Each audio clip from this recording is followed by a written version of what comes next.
adalah seorang sahabat bernama Sa'labah bin Hatib Al-Ansari. Beliau hidupnya miskin,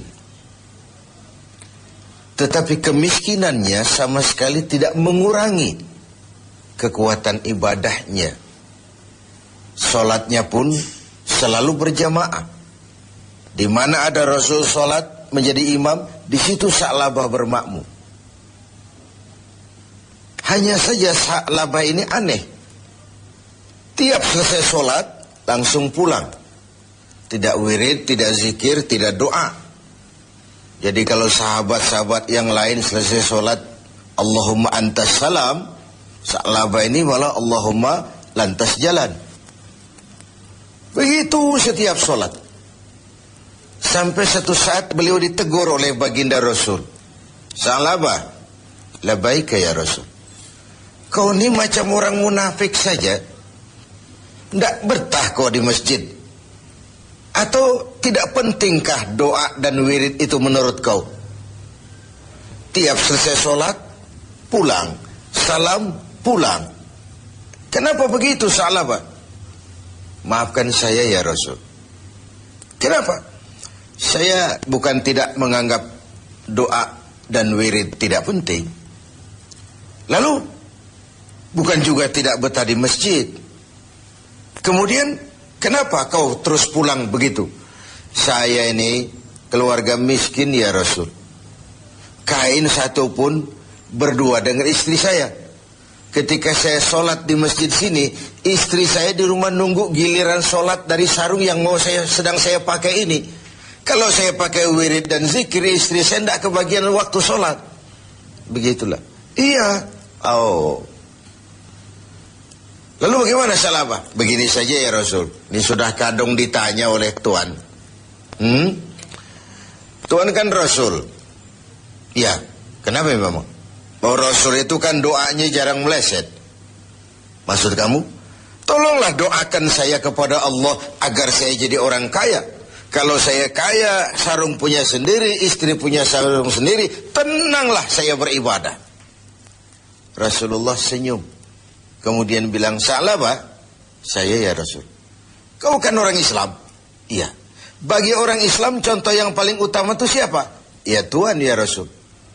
Kau lihat saya kaya? Tidak. Lalu kenapa kau mau minta kaya? Begitu ya? Iya, sudah, pulang saja. Pulanglah Sa'labah. Esoknya ketemu lagi dengan Rasul. Gimana Sa'labah? Sudahlah Rasul, doakan saja supaya saya jadi orang kaya. Sa'labah, saya ya Rasul. Qalilun tuaddi syukrahu khairun min kasirin la tutiquhu. Sedikit kamu syukuri itu jauh lebih baik daripada banyak tapi kau tak kuat mengembannya. Sudah, pulang saja. Baik ya Rasul. Hari ketiga kemudian ketemu lagi dengan baginda Rasul. Kali ini sudah dengan tekad yang bulat. Bagaimana Sa'labah? Sudah ya Rasul. Sudah bagaimana? Sudah saya pikir. Lalu, iya sih syukur-syukur. Tapi kalau sarung satu dipakai berdua, sulit juga syukurnya. Sudahlah, doakan saja kepada Allah agar saya jadi orang kaya. Kalau saya kaya, saya akan sedekah, saya akan sholat berjamaah. Wal'ati kullazi haqqin haqqah. Tiap orang akan saya berikan haknya. Pokoknya bereslah kalau saya jadi kaya nanti. Begitu permintaan Sa'labah. Didesak sedemikian rupa, akhirnya baginda Rasul mengangkat kedua belah tangan, mendoakan Sa'labah. Allahumma razuk Sa'labah. Ya Allah, berikan rezeki kepada Sa'labah. Oleh baginda Rasul, Sa'labah dihadiahkan seekor kambing betina yang sedang hamil. Peliharalah kambing ini Sa'labah, mudah-mudahan bawa berkah bagi kau. Dipeliharalah kambing ini oleh Sa'labah sampai melahirkan 2 ekor sekaligus. 1 menjadi 3, 3 menjadi 5, 5 menjadi 7. Makinlah hari kambingnya makin banyak berkembang biak. Ketika kambing banyak berkembang biak, Sa'labah mulai kesibukan. Datang sholatnya mulai terlambat.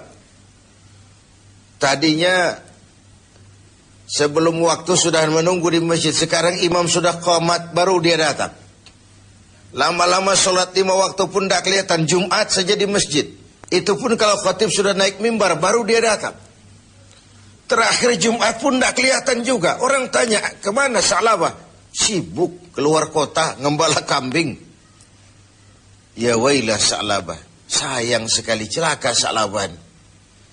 Sampai ketika turun kewajiban membayar zakat, alih-alih Sa'labah malah tidak mau mengeluarkan zakatnya.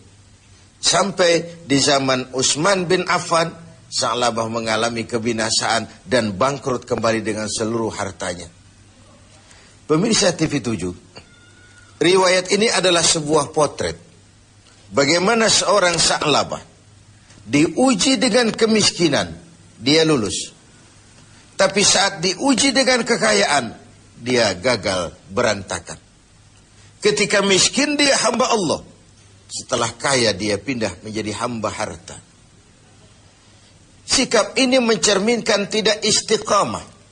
Tidak punya pendirian yang tetap dalam menjaga nilai kehambaan di hadapan Allah Subhanahu wa ta'ala. Bahwa isi hidup ini penuh cobaan, ujian. Quran sudah menjelaskan itu kepada kita. وَلَنَبْلُوَنَّكُمْ بِشَيْءٍ مِّنَ الْخَوْفِ وَالْجُوعِ وَنَقْصٍ مِّنَ الْأَمْوَالِ وَالْأَنْفُسِ وَالثَّمَرَاتِ. Dan pasti dengan lamu taukid, وَلَنَبْلُوَنَّكُمْ, dan pasti kami akan uji kamu dengan sebagian kecil dari apa? Minal khauf, rasa takut.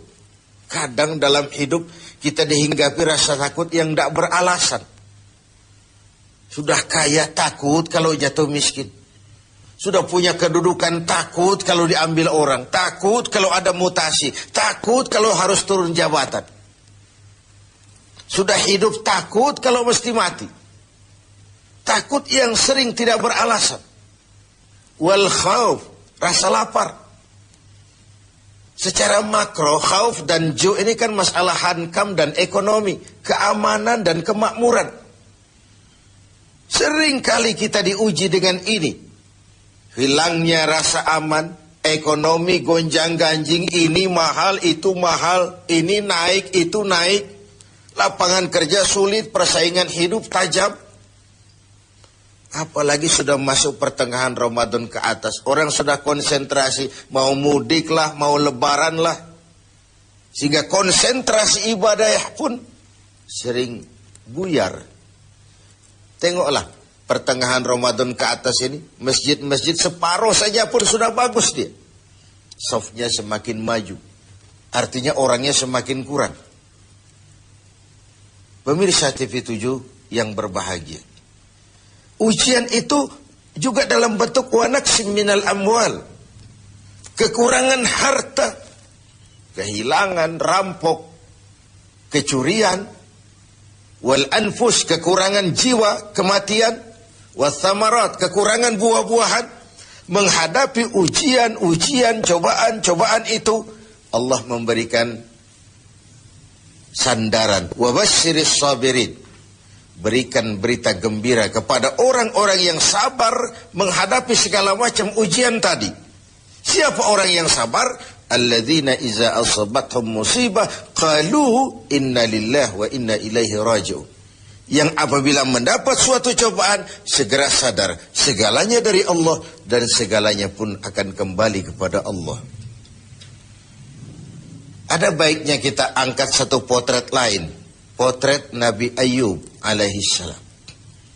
Nabi Ayub sebelumnya adalah orang yang kaya. Beberapa rasul memang kaya. Binatang ternaknya banyak, sawah ladangnya luas, rumahnya bagus. Iblis tidak senang kalau ada orang semut-semut saja, jalan-jalan normal baik-baik saja. Iblis dilapor, Tuhan, hambamu yang namanya Ayub itu mau ibadah karena kaya dia. Coba kalau dia jatuh miskin, selesai ibadahnya itu. Allah bilang, Iblis, aku tahu Ayub itu hambaku yang ikhlas. Saya buktikan Tuhan, silahkan. Iblis pun turun ke alam ini menggoda Nabi Ayub. Mula pertama dia binasakan binatang ternak Nabi Ayub. Lalu dirusak sawah ladangnya. Sehingga praktis dalam waktu singkat Nabi Ayub jatuh dari orang paling kaya menjadi orang paling miskin. Dan itu tidak mudah. Dan itu tidak mudah. Mudah mengalami frozen emotional attitude, shock.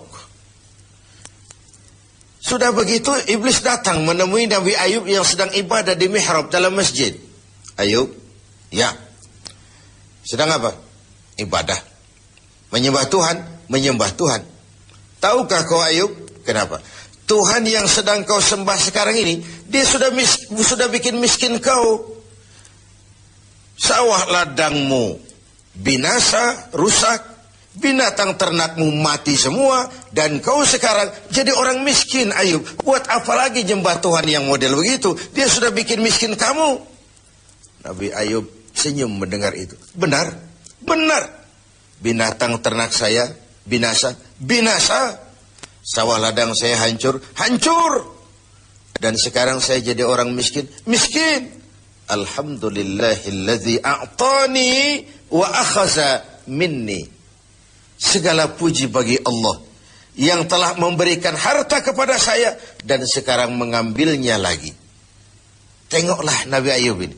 Ketika binatang ternaknya binasa, sawah ladangnya musnah, bukan innalillahi malah alhamdulillahilladzi a'tani wa akhadha minni. Segala puji bagi Allah yang telah memberikan kekayaan kepada saya dan sekarang mengambilnya lagi. Allah yang memberi, Allah juga yang mengambil. Inilah yang disebut sikap istiqamah. Ibadah kita tidak bergantung kepada cuaca. Sebagaimana di awal tentang Sa'labah bin Hatib al-Ansari tadi. Dalam keadaan miskin, dia tekun ibadah. Setelah diuji dengan kekayaan, dia malah tidak karu-karuan. Karena itu penting bagi kita menjaga sikap istiqamah untuk tetap konsisten dan konsekuen sebagai hamba Allah dalam segala keadaan. Dalam segala situasi. Sehingga nilai kehambaan itu mempunyai nilai yang istiqamah. Pemirsa TV7, semoga ibadah Ramadan membuat kita menjadi orang-orang yang istiqamah menghadapi ujian yang diberikan Allah kepada kita.